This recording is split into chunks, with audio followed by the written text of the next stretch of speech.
Jésus nous a déjà tout donné. Alors pourquoi se lamenter? Oh, Jésus nous a déjà tout donné. Alors pourquoi se lamenter?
Itigeze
bénisse tous.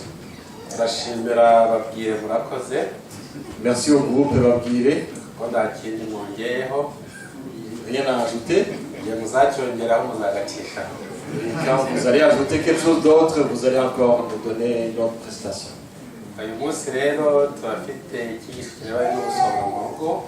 Alors aujourd'hui, on a une leçon qui nous parlera de la gestion chrétienne de la vie, mais dans nos familles. La gestion dans notre famille est un long sujet. Et là, je vais vous demander d'être des prédicateurs aussi. Et par après, tantôt je vais vous montrer notre prédicateur qui va nous aider aussi. Et on va faire tout ce qui est possible pour ne pas vous ennuyer. Merci. Avant d'entrer dans ce sujet,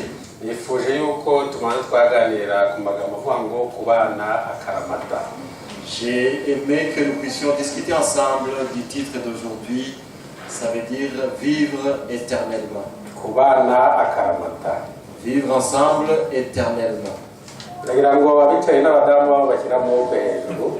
voudrais demander à ceux qui sont assis avec leurs femmes de monter, de le montrer par les mains. Et il y a certains qui ont mis les enfants entre les deux. Je vous demande que les enfants soient à gauche, à droite, mais que les mariés, les hommes et femmes soient ensemble. Alors s'il y a des questions, c'est vous qui allez les répondre. Pour d'autres qui n'ont pas pu amener leurs époux, leurs épouses, pour des raisons diverses,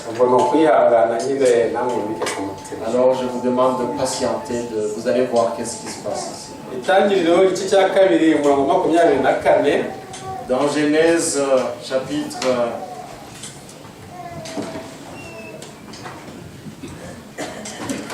on va lire dans Genèse 2 verset 24. Alors je vous demanderai d'ouvrir vos Bibles pour que nous puissions continuer ensemble.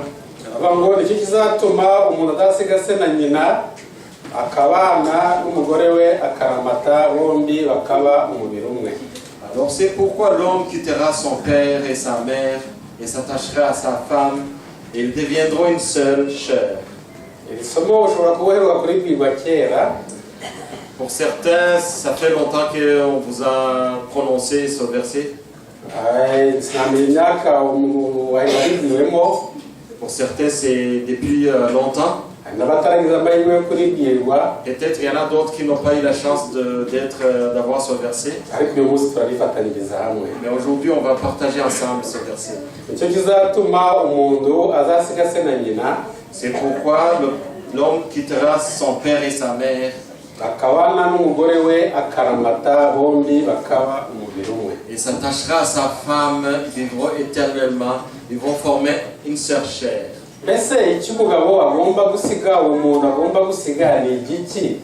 qu'est-ce qu'il est question ici? Qu'est-ce que l'homme doit quitter? Mais qu'est-ce que vous avez abandonné vous autres? Je ne sais pas quand vous vous êtes mariés et quand vous vous êtes dit de vivre ensemble. Je me dis que vous avez passé des nuits sans dormir.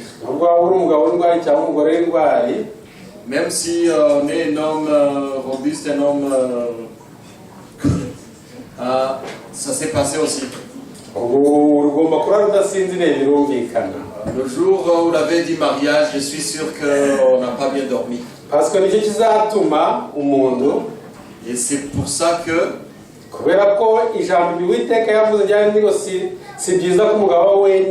l'Éternel a dit c'est pas bien que l'homme soit seul. Et son mot est très très important, a une grande signification pour chacun d'entre nous. Alors c'est pas normal.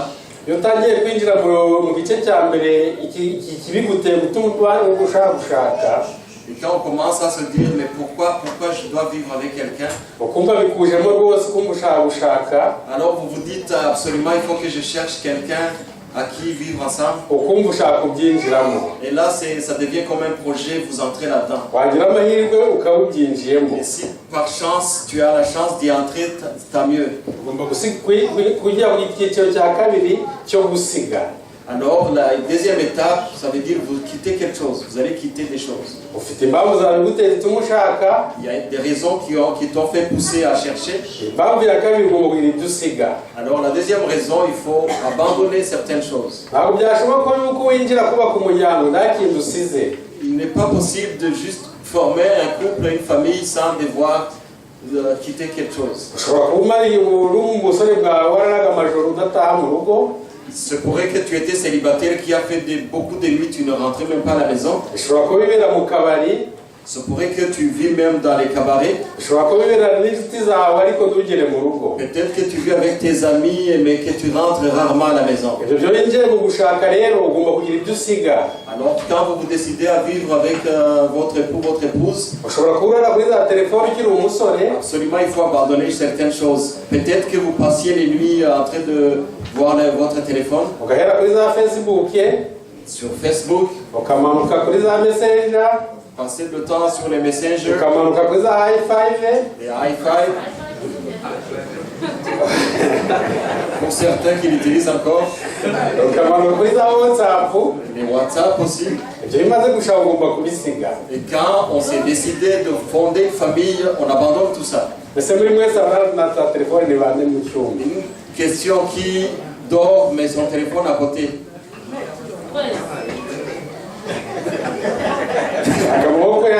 Je voudrais voir les gens qui dorment mais leur téléphone posé à côté. Alors là,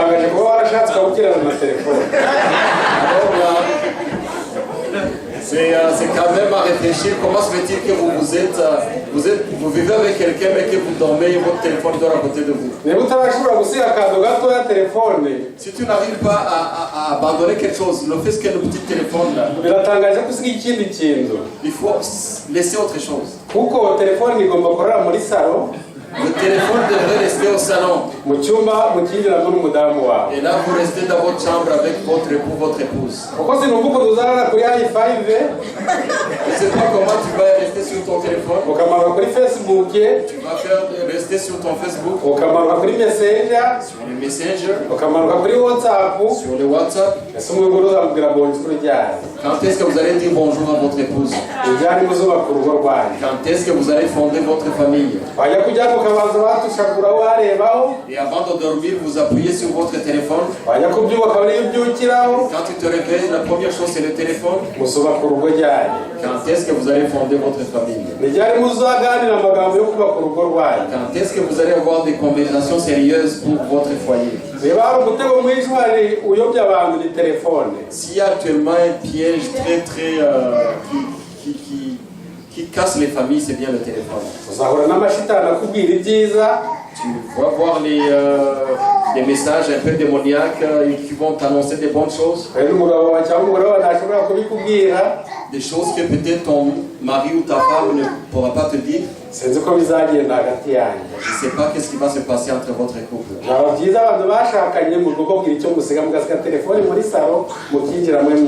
Il est primordial que les gens qui vivent ensemble, la femme et son mari, laissent quelque chose, entre autres le téléphone, qu'on laisse à côté. La première chose qu'on a dite, c'est la raison qui t'a poussé à chercher. La deuxième chose, c'est qu'est-ce que tu as dit abandonner. Parce que tu ne peux pas entrer dans un couple comme la façon dont tu vivais avant. Tu dois te dépouiller de certaines choses. Toutes ces choses qui peuvent vous séparer, il faut les abandonner. Après, il y a la troisième étape. La troisième étape, c'est de vivre éternellement.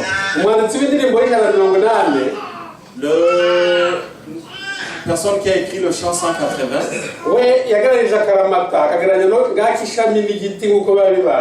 Il a dit que vivre éternellement ressemble comme un arbre et une branche qui sont collées. Est-ce que si une branche tombe et qu'il ne s'appuie pas sur l'arbre, est-ce que la branche a une vie? Et de cette façon, une fois que le monsieur et la madame ne sont pas ensemble, ils n'ont plus unis, ne sont plus ensemble.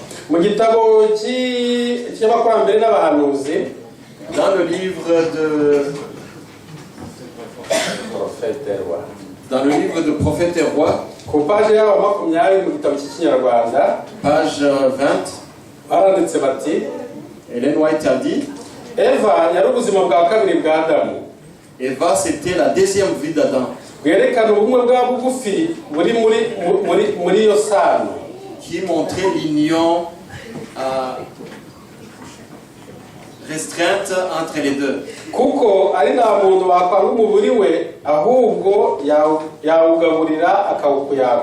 Parce que personne ne déteste son corps, mais personne aime bien nourrir son corps et l'entretenir. Alors pour vous, madame, messieurs, c'est l'homme, c'est la deuxième vie. La femme, c'est la deuxième vie. Alors ça montre l'union proche que vous avez. Personne ne peut détester son corps. Si on te disait de couper ton bras et de le donner, tu ne peux pas faire ça. Par contre, tu le rapproches. Alors tu entretiens bien ton corps. C'est de cette façon que nous devons entretenir nos hommes, nos femmes. Et toutes ces choses qui nous séparent, on devrait s'en débarrasser. Entretenir nos hommes, nos femmes pour que nous soyons proches. Et si ces trois étapes sont franchies, c'est là où on peut penser s'approcher à la quatrième étape. Alors la quatrième étape, c'est vivre ensemble. C'est vivre une seule chair, ça ne se fait pas une étape seulement.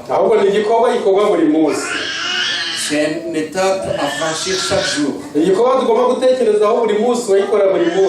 une étape qu'il faut réfléchir à chaque fois.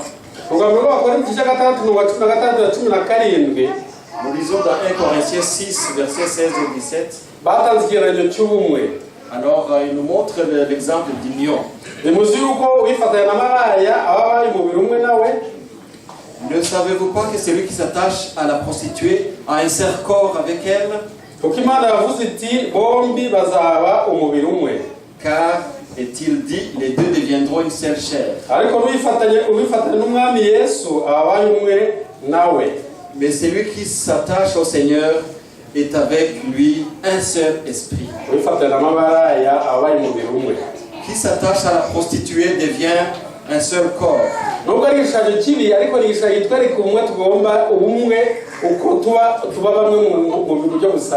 Même si c'est un mauvais exemple, mais ça nous montre comment nous pouvons être unis, vivre comme en union dans notre vie courante.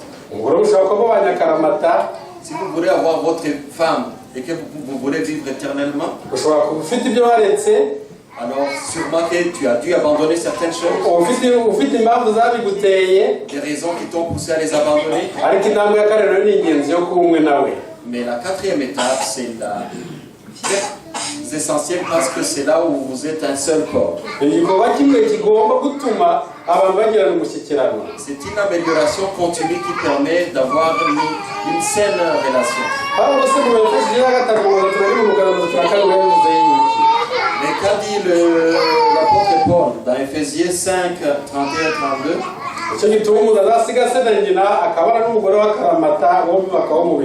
Alors c'est pourquoi l'homme quittera son père et sa mère et s'attachera à sa femme, Et les deux vont devenir une sœur chère.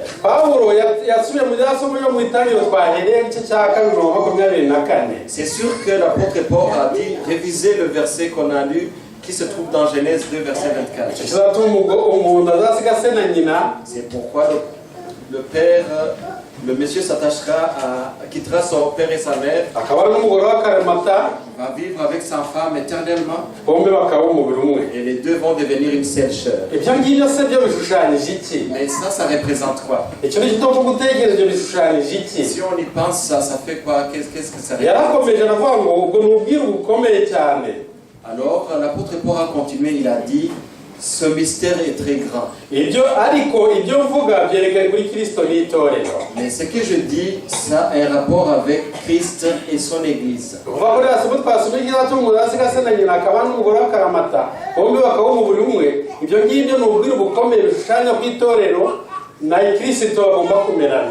Alors c'est quoi le mystère ici? C'est que l'homme quittera son père et sa femme et se attachera à sa femme. Les deux, il y a un rapport entre le Christ et aussi l'Église. Mais ce qui est dit que si vous avez des conflits à votre femme, à votre mari, si vous ne pouvez pas vivre ensemble, entrer dans le ciel aussi sera difficile.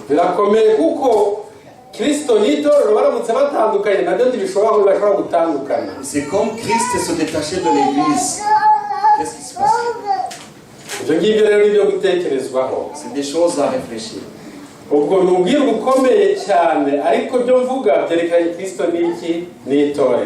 C'est un grand mystère, mais ce que je dis ici, c'est par rapport à Jésus et à son Église.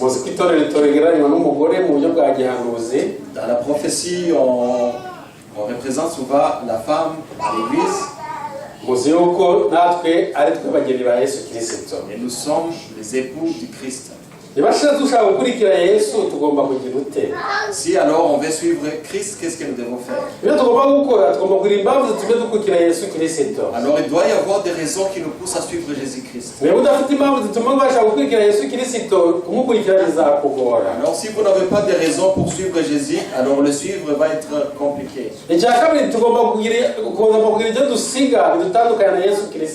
Pour suivre Jésus-Christ, nous devons abandonner certaines choses. Tu ne pourras pas suivre Jésus avec tous tes biens comme si de rien n'était. Et une fois tout ça fait, tu peux vivre avec Christ éternellement.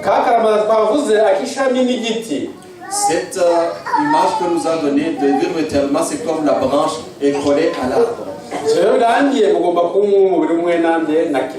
Alors une fois fini, vous allez vivre unis dans un seul corps avec Christ. Et dans le verset qu'on a lu dans 1 Jean 4 verset 8, c'est le verset clé qu'on a lu tantôt. Alors c'est lui qui n'aime pas, n'a pas connu Dieu parce que Dieu est amour. C'est quoi l'amour alors? L'amour accomplit tout. L'amour supporte tout. L'amour peut te faire passer partout.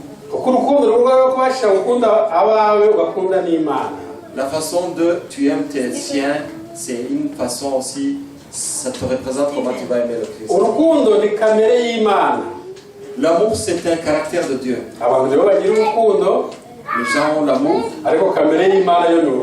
mais le caractère de Dieu en soi, c'est l'amour.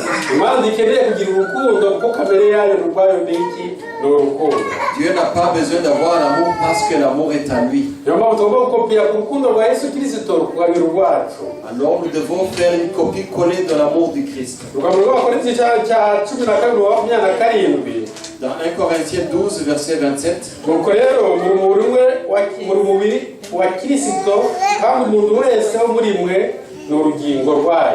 1 Corinthiens 12, verset 27, vous êtes le corps de Christ et vous êtes ses membres, chacun pour sa part.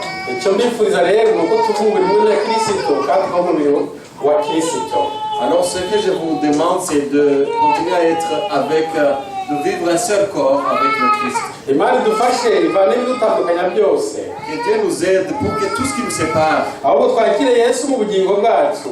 que nous puissions avoir Christ dans notre vie. Tubashe gusiga ibyadutandukanya n'Imana. Que nous puissions nous détacher de tout ce qui nous détourne de Dieu. Tubashe kubana na Yesu Kristo. Que nous puissions vivre avec notre Tubashe kumubona umwe na Yesu Que Kristo. nous puissions devenir un seul corps avec le Christ. Ibyo mbasaba nayo nisabira mu izina rya C'est Yesu. ma prière pour moi et pour vous dans le nom de Jésus. Amen.